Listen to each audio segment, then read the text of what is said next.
Good morning. Molly, nice group, nice energy, wonderful.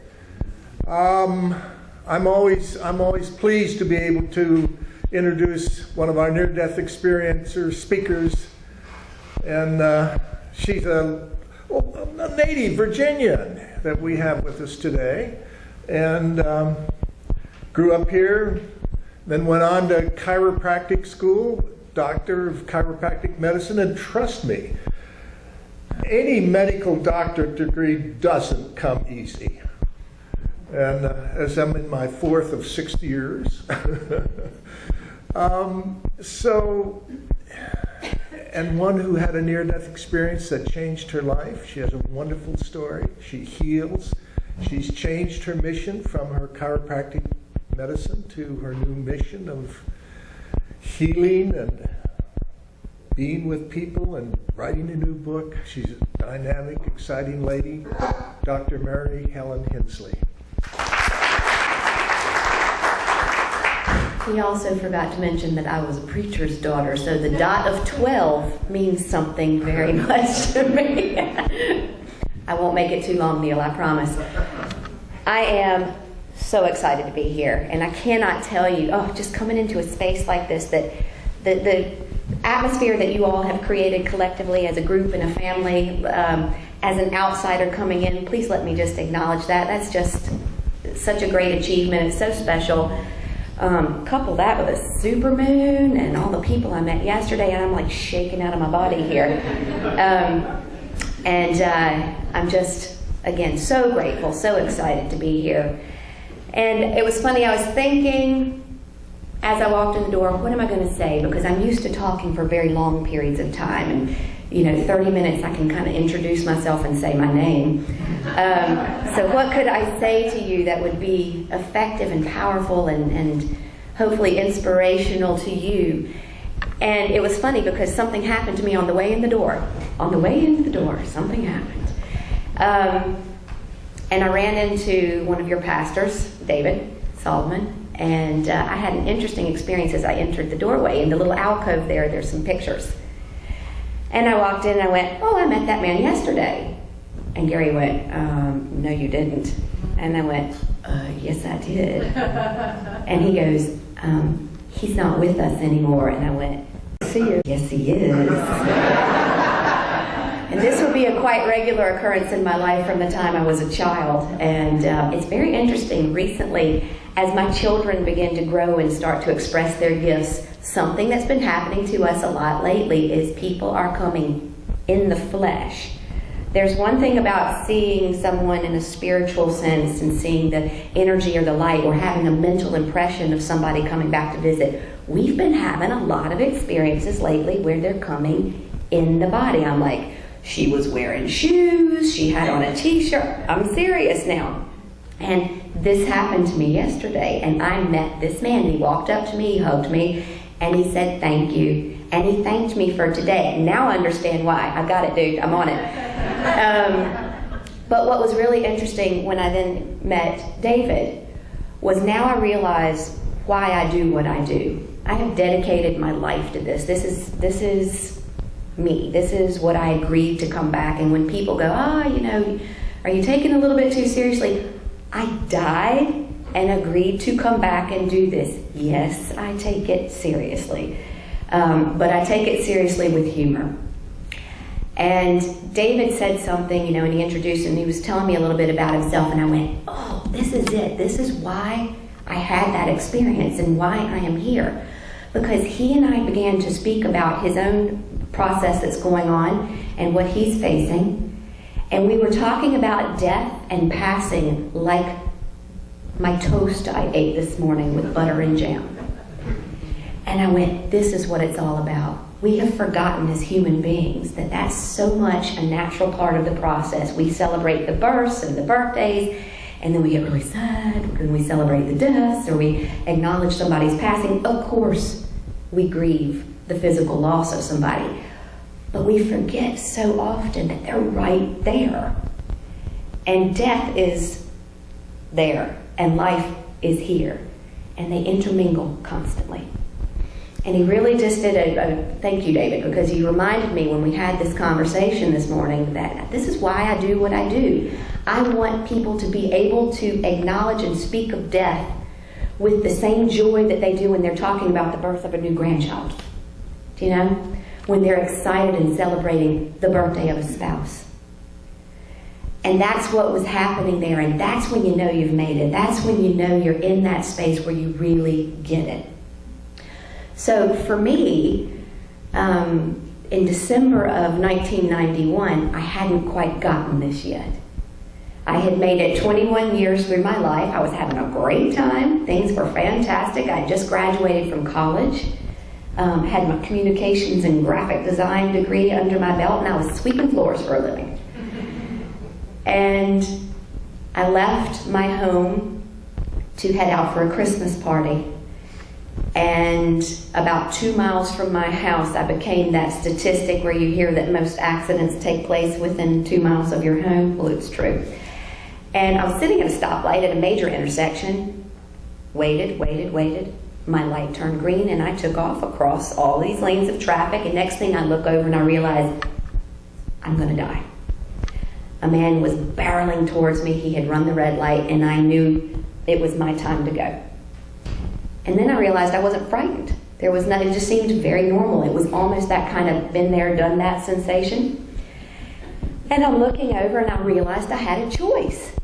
I could stay inside my body and experience the impact and everything that went with that, or I could exit and watch. So which one do you think I chose? I was very wise in that moment when I realized that I didn't need the experience of the deep pain. And so all of a sudden I was surrounded with this buzz, this sound. It was like the drone of a bagpipe. Francis, you'd know that sound, wouldn't you? So there's this buzz and this drone taking place, and I could feel it coursing through me. And what was really strange was I was wearing this jingle bell necklace because it was Christmas, and in Charleston, South Carolina, it was 100 degrees outside in December. I was wearing bright red Bermuda shorts and a Santa Claus t-shirt and a Swarovski crystal jingle bell that my mother had sent me.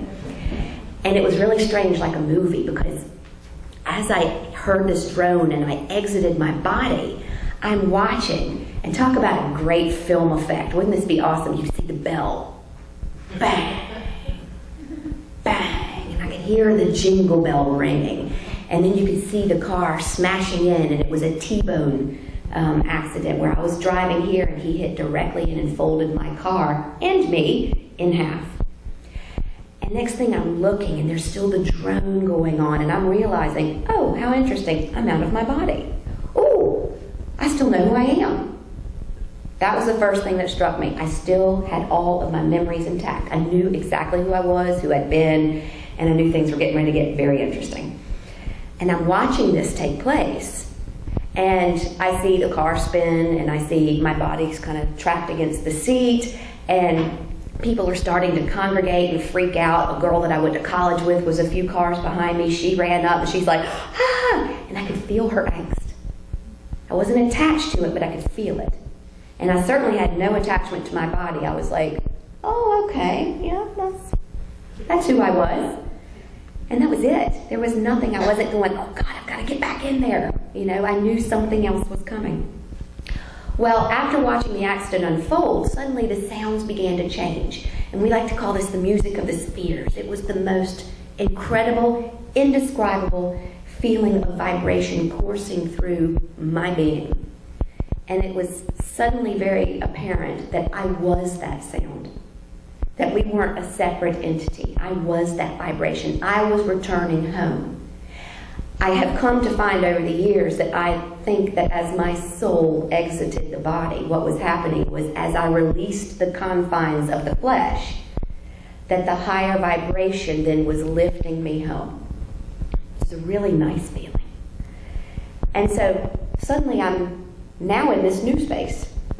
And I've moved from the drone, and I've moved from the idea that my body has just died in this accident. And I'm now in this great, beautiful, colorful, again, I said yesterday I probably spent 15 minutes describing how I couldn't describe it. It was magnificent. And it's one of those things that if I could give you one mental image, it hurts to remember. So I try not to focus too much on what I left behind because I've got work to do here. And I think part of the near-death experience is there's a veil of forgetfulness placed on those of us who return, because if you sat and pined for that splendor, your life would be wasted. So, while I was there, it was amazing. And I'm surrounded by color and by sound and by feeling. And I'm suddenly beginning to remember that I'm divine. And I said, oh yeah. And the next thing, oh yeah. Oh yeah. It was a time of oh yes. It was like my amnesia was lifted and I had this sense of complete and utter belonging again. And just about that time, my atmosphere changes in front of me and two beings step forward. This wasn't what they had taught me as a child in Sunday school. It was completely different than what I had been led to believe would happen to me. My dead relatives weren't there, Jesus wasn't there, none of the Buddha wasn't there, nobody. Except for these two beings. This was my experience. So they step out of the atmosphere. They're surrounded by light. They were the light. And they're waiting for me to remember. And they stood very patiently. And I said to my crowd yesterday, do you ever have that feeling when you're in a different place than you're accustomed to seeing somebody and you can't remember their name to save your life? This happens to me as a doctor all the time, where you could have been coming to me for 20 years and I know your name and everything that's ever happened to you when I'm in my office. But in aisle 9 of the frozen food section, I can't remember your name. And it was very much so that sensation. I was going, God, I know you. I know. A little help? A little help? And they just waited. And then it hit me. And I was like, this is true. I've got my own watchdogs. You're my cheerleaders. You're my cheerleaders. You're with me. Yeah. And then this great family reunion took place. And this feeling of having been loved from the beginning of time. So a lot of near-death experience people will come back and they'll talk about the love. And isn't that kind of the most important part of it all? I was very fortunate that I have come back, and because of the work I've chosen to do, or been chosen to do, I have a lot of memories of what took place there. So I write books about it and I do talks about it. But the baseline is the love. That feeling of complete and utter acceptance and belonging, and the sense that everything's okay, that this works out just fine. And I don't care what you believe today or what the people you think should believe this way are believing, or what you used to believe in another lifetime, it all works out okay. And I had a man walk up to me yesterday after the talk and he goes, if everybody gets to go, because everybody gets to go, if everyone gets to go, what's the point? Why even do it? And I went, really? Is that really how you feel? And he goes, well, what's the point? What's the point in the exercise? And I'm like, the whole idea that you get to come here and forget that and find your way back is the ultimate board game. Do you know? And that you get to do it with all these strange preconceived notions, and then you get to do it with the influence. Anybody in here influenced by their parents growing up? Or their parents' choices or mistakes? Anybody have their perceptions of the world formed by adults who are just as crazy as you are? We forget that. The ideas that we have about religion, the ideas that we have about what's proper in a family environment, have all been formulated by people who are screwed up. And that's what makes us so glorious, that we're all beautifully screwed up in some way or another. And I can offer my screwed upness to you, and you can offer your screwed upness to me, and you give me a whole new filter in which to view my life. How could there not be purpose in that? Isn't that awesome? And so, 21 years in my life, all I had been doing to use a lifelong set of gifts, which was I'd always been able to see dead people. I see dead people. Since I was a child. And I'd always been able to have prophetic dreams. I would dream something, it would happen. And I always knew when somebody was going to pass. And I could see the auric field, So this was my life growing up. Try growing up in a Southern Baptist minister's home with these abilities. So we kept them quiet. But by the time I turned 21, all I was doing with these abilities was I was a cheerleader in college. Surprise! And my roommate and I would go, and I would write the score down to the basketball game, and I'd stick it in an envelope and put it in my underwear drawer, and we'd go and we'd cheer at the game. Then we would come back with a group of friends, and we'd open up a beer, and we'd sit down and open the envelope and go, that's so funny. This was the extent of my service to humanity. So, I graduate from college, and 6 months later, I'm driving down the highway on my way to a Christmas party, and the universe intervenes and says, listen here, sunshine, you signed up for something different. And I went, oh yeah, ooh, oh yeah. So it turns out that I had orchestrated with a very divine group of beings that if my free will and my intellect had not allowed me to recognize by the time I was 21 that I had signed up for service, that I came here to help people discover their own divinity, to reconnect with that part of them that has been lost through time. And that if I wasn't doing that, I was going to have a really big in the rear, which was the car accident. So I now spend my life talking to people like you and going, hey, just remember that you're divine and you don't have to die in the car accident. This is what I do. And so this is why I had that experience. And the near-death experience, it's an interesting title. Near-death, it is death. Did I die? Yeah. Death is but the doorway. And it's such an integral part of our living world as well. And it was such a great reminder, the very same way that an illness can come into our life, to open our eyes and go, do you think you need to be paying a little bit more attention to yourself and not everybody else's stuff? Anyone ever had that illness? And that's really, really easy to fix. All you have to do is put up your hand, become accountable, take ownership, and you can shift that. I've done it twice. Cancer and I are really good friends. It's such an amazing process. The idea that life and everything it has to offer is right at our fingertips. And we spend so much time in fear of death. And it's true, What do we want to avoid more than anything? Death. And I'm going, okay, I'm not homesick. I'm not trying to clamor my way back, but I don't fear it whatsoever. And the near-death experience for me was not just one of my own personal awakening, but one to remind me that I had signed up for something much bigger. And so I take very seriously, in a humorous kind of way, this task that's in front of me. And I had a lady come and ask me yesterday, she goes, good Lord, you were hit 75 miles an hour. What happened? It broke my neck. My spine looks like a backwards C. I was told I couldn't have children. I have two.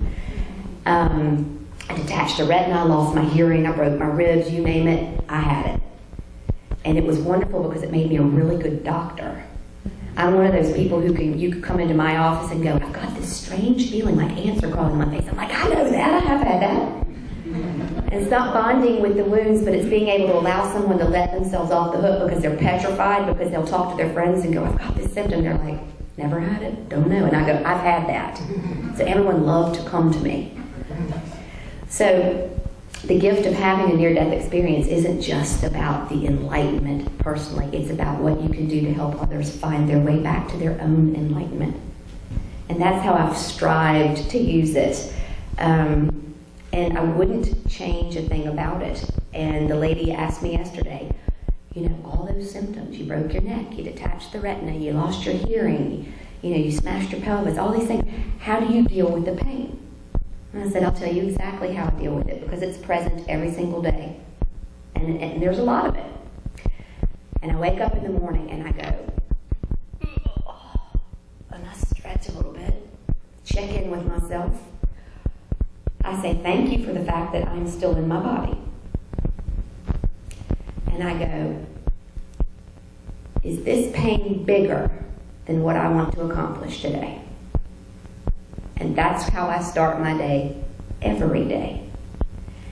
And I put my feet on the floor, and then I walk into the shower, and I say thank you all the way into the shower, because with every step, I realized that I got the chance to come back into the body. Smashed up and crooked as it is, I got the chance to come back in this body. Now, what would happen if I had chosen not to? Well, I'd have come back in a different body with a different set of circumstances and the same opportunities to find my way back to my own divinity. So I say to myself, well, I'm actually quite comfortable with this person. I've gotten used to my little idiosyncrasies, my little flaws. I've made friends with those things. So I'm going to stay in this one for a while. And that's what would have happened if I had chosen not to come back. And I had a very interesting question posed to me yesterday. I've heard that it's all a trick. That when someone has a near-death experience, it's actually dark forces. And the dark forces are trying to convince them that this is all real, when actually there's evil brewing beneath it. And I was like, wow, whoa. And I'm like, well, unless the dark forces are into spending every waking moment trying to make people feel good about themselves, trying to help them find the pathway back to the divine, trying to help them learn how easy it is to heal the human form, trying to get them to go out and touch as many people with their own personal stories, because isn't it all about sharing our stories with each other? If that's the work of the devil, then I guess I've got horns. But there's absolutely nothing dark or deceptive. And there was a question posed then about, what about people who have a hellish experience? And I went, I believe that there are some who have. It didn't happen to me. But it could be that because the purpose of my near-death experience was to remind me of what I had come back here to do, that hellish aspect wasn't necessary. But for those who experience a hellish aspect to a near-death experience, I believe it's yet another filter in which to pass through, because if you've noticed one common denominator, they've all come back to be able to tell us that there was a hellish experience, right? Because I talk to a lot of dead people for many years now, many years, and not once, with my hand on my heart, I'm not just saying it to make you feel good, not one has come back and reported to me that they are living in or experiencing a hellish experience. So it stands to reason to me that the ones who experience the hellish experience are the ones who have to come back still and resolve that conflict. It's just an illusion. They are still under the impression that there's the separation. Because in the end, it's all the one and all the light. Doesn't that make sense? It sounds good to me. So I'm sticking with it. How am I doing on time, Neil? 5 minutes? 50. So if you take one thing from this, it's all good. It's all a great experience. I shared a story yesterday that I won't go into too much detail about, but when my father was passing with Alzheimer's, he'd been a minister for many years. He was 85. And he was going through this moment where he was connecting with the other side. And when he made his connection to what he termed the land beyond the river, and this is after months of not even being able to string a sentence together, he pops up and he's like, oh my gosh, I can see it. The land beyond the river, and he sees his mother, and most importantly, he sees his father. His father was a gambling alcoholic horse trader who, by my dad's standards as a Christian, didn't make it. Well, didn't Dad get a big surprise when he's viewing the land beyond the river, and there's his father. He turns to my mother and I, and he says just as clearly and coherently, "I've had it wrong all along. Everybody gets to go. You can't mess this thing up. You can't mess this thing up." The most profound moment in my life. To watch someone who was so dedicated to that one idea. And it's not that Christianity or any religion isn't important to me. It's just it's so small. What I experienced firsthand was so much bigger than that. And let me tell you what, there's no exclusion. Nobody gets left out. So this idea that God did this, or God said this, or God set these parameters, you must be joking. Because the place that I got to go to certainly didn't match what I'd been raised to believe. And wouldn't you think if I'd been suffering from an awful head injury, I'd probably conjure something that was familiar. I conjured something that was so different than what I had ever experienced or been taught to believe, that it made a lasting impression on me that I decided to come back and teach it for the rest of my life. And the best part was that I got enhanced a little bit. I got an upgrade while I was there. So not only could I see and hear dead people, now I could walk up to an individual, put my hand on them, and download their hard drive. How cool is that? I know. So someone could come in and they have an illness, they have an emotional problem, a spiritual problem, and I could touch and basically bypass their BS, the mind chatter, and I get to go, "What's up? Give me the goods. What's happening? Tell me what's going on in this body and how may I assist today?" And trust me, it's not always to get rid of their illness. For a huge amount of people, it's for them to come into this beautiful space of peace and understanding that death is an absolutely normal part of the process. And all of us have to get out of here somehow. Right? But we've come to fear that. We've come to celebrate the people and deify those who passed in one way and then to condemn those who pass in another. That's messed up. I live in a country where suicide, because of Catholicism, is such a heavy presence there, where you could have a guy who would drink himself to death, get a liver transplant, and then go back out and drink himself to death and get a king's burial. George Best, Francis, remember him? One of our big soccer players. And they love George Best. And nothing against George Best, but George Best made some choices. And he drank a lot. And when he got on a waiting list that bypassed a whole lot of other people because of who he was, and he got a new liver, and then he drank himself to death, he got buried with a king's burial. If a kid faces problems and makes a choice and they end up taking their own life, they can't even be buried at the church. That's messed up. Do you think God made those rules, or do you think we made those rules? Exactly. So for me, it's all about getting people, like my conversation with Dave this morning. Let's talk about death like we talk about toast.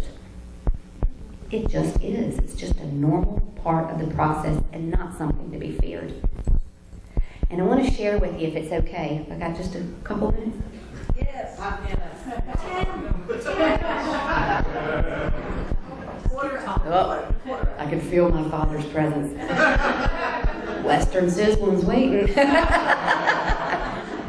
Baptists love their religion, but they love their food a little bit more. I want to leave you with the feeling, because for me, that's what it's all about. We have many lifetimes and many experiences and many people who come in and out, but it's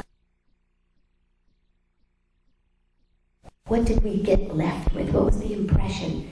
What was the new tool that we were going to take back with us to our spiritual homes and return and be better the next time? And it's a feeling. It's how we integrate an experience. So if you would, I want to share with you something that happened while I was over. And this is one of the things that I remember so clearly, and a feeling that really left a lasting impression with me. And I'd like to give it to you. So if you close your eyes for me. This actually happened, and this was how they showed me. And I want to share that with you. And we call this the planning room. So I want you to take a nice deep breath in. Clear your mind of any distractions. Express your gratitude for being in lovely company today with everyone who's around you. And I want you to take a little walk back with me. And we're going to a place where you used to be. And to make this place more up close and personal, I want you to decorate it for me. Pick a space. It could be at the beach. It could be in your favorite hotel. It could be your own living room. It's a place where you feel perfectly at peace and comfortable. What does it look like? I want you to really get into that feeling.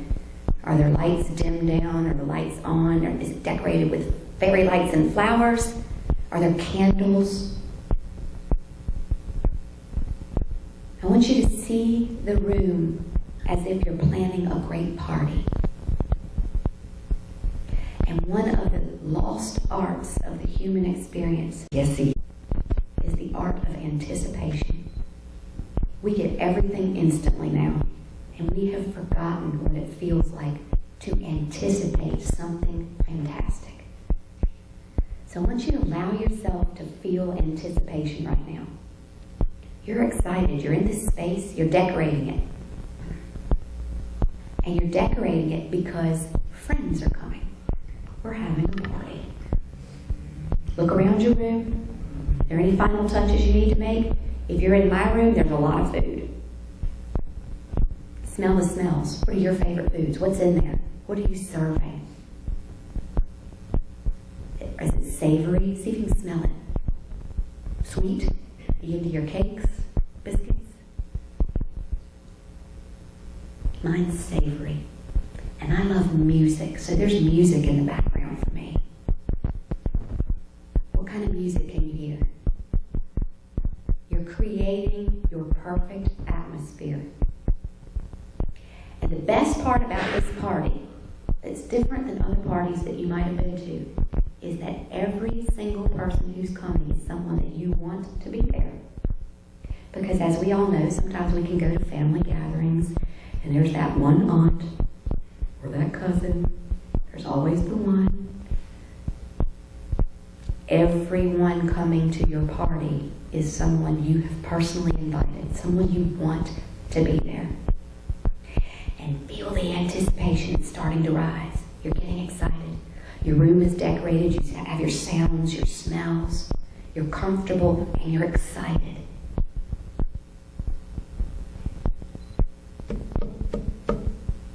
There's your first guest. And you open the door and you are ecstatic to see this person. And behind this person is 10 more, and 10 more again. And everyone just keeps getting better and better, and you embrace. And as you embrace, you realize, oh, hang on a second, I'm not in my physical body, I'm in my energy body. Have a look at yourself. See the magnificence. See how much you're glowing. See the light. Look how beautiful you are. And feel that embrace that only one soul can make to another. Feel that. Allow yourself to be in that space. And each one comes in the door and you laugh and you're excited. There's no sense of angst, anxiety, need to perform. This is just good fun, and you're so happy. All of a sudden your room really starts to fill up, and you're looking around, and you're like, wow, these beings mean so much to me. Because now all of a sudden it dawns on you that this party you've been planning, this is your party preceding the life that you're in right now. These are all of the individual souls who are going to come in and play some role. Oh, there was my bus driver when I was in grade school. There's the one who's going to be my mom. There's my ex-husband. Oh, there's my dog. Oh. All of these beautiful energies are coming into this room to see you off. This is just before you're ready to slip into the life that you're leading right now. The very same one that you've been a little bit hard on, that you've judged, that you've not set boundaries on, and the very same one that you've also come to love and accept. Every individual in this room is here to support the experience that you've chosen for yourself in this lifetime. And it feels so good to know that you're so loved. And you're looking around, and there's so many dynamic beings in this room that the room is literally glowing. And you can feel it inside of you. And all of a sudden you look across the room, and there's a little light there that's a bit brighter than all the rest. And you beeline for this light. And you can hardly contain your excitement. And you look at this soul, and this soul looks at you, and you embrace as only souls can. You're so happy. Oh God, I'm so happy to see you. I'm so happy to see you. I've got a question for you. Are you sure? And you say, yes. Oh my gosh, I'm so glad you're here. Thank you. Are you sure? Of course I'm sure. Are you going to remember me? Of course I'm going to remember you. I've asked you to play the most difficult role in my life. I've asked you to come in and convince me that I am less than. To convince me that I am not worthy. To convince me that I am not pure love and light. I could only ask you to do this for me because you love me more than all the rest. Okay. I'm going to do this because I love you. But promise me one thing. When it gets really bad, when it gets really tough, when you're at the depths of despair, promise me you won't forget this moment. And you go, no way. No way could I forget this moment. But I bet some of you have. And this feeling grows inside of you where you recognize, I already am that which I seek. And you embrace this soul and you express your gratitude and you look across your planning room as you're planning the life you're leading now. And you get the chance to say thank you to each and every individual soul who has come in and played 5 minutes or 50 years in your life. And feel what that feels like right now. No walls, no barriers, no keeping up with the Joneses, no pretenses. You get to express your heartfelt gratitude in that divine, unconditional, and all-loving space. Feel that feeling right now. I want you to take a deep breath. And remember that you can connect with that feeling anytime you want to. It just takes you stepping out of your hectic life and allowing yourself to connect for just a few minutes. And it's also a little reminder to you that nobody here can hurt you. Nobody. They can mess with your body. They can try to mess with your mind. But who you really are is divine love and wisdom. Don't ever, ever forget that. Now, gently open your eyes. Take a nice deep breath. And for those of you who haven't died and come back, I hope I can leave you with the impression that, oh, I don't have to die and come back to get this. I did, because I didn't get it. But now I do. And I make a commitment to you standing here that I will continue to go forth into the world and let people off the hook. Because I am no guru, and I am not somebody who's more unique or dynamic than you are. I'm a window washer. because life means that sometimes our windows get dirty and we can't see out. We forget that behind that window we already are that which we seek. We're divine love and wisdom in action. Living love, as David said. I love that. And my job, my charge, my responsibility, spit on that cloth and wipe the window clean so you can already see what was in front of you. I'm not here to make you something that you aren't, because you're already perfection. I'm just here to wipe life's muck from the window so that you can see out again. And I thank you so much for allowing me to be here today. This has just been absolutely fantastic. And well done on the space that you've created here. It is a most welcoming and just, it's like being in the womb. It's just fabulous. Thank you, thank you, thank you.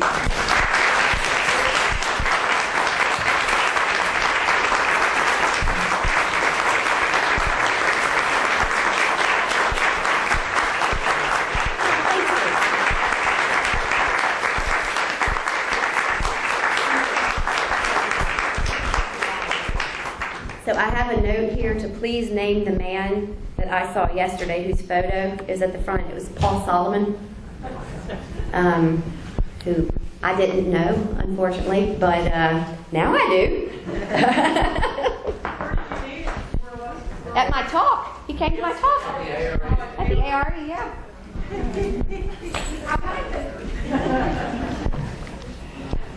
For those of you who are here who may not know, Paul Solomon is the founder of this Fellowship of the Inner Light. So glad he came to your talk. Thank you so much for your talk. I'm sure he was looking good.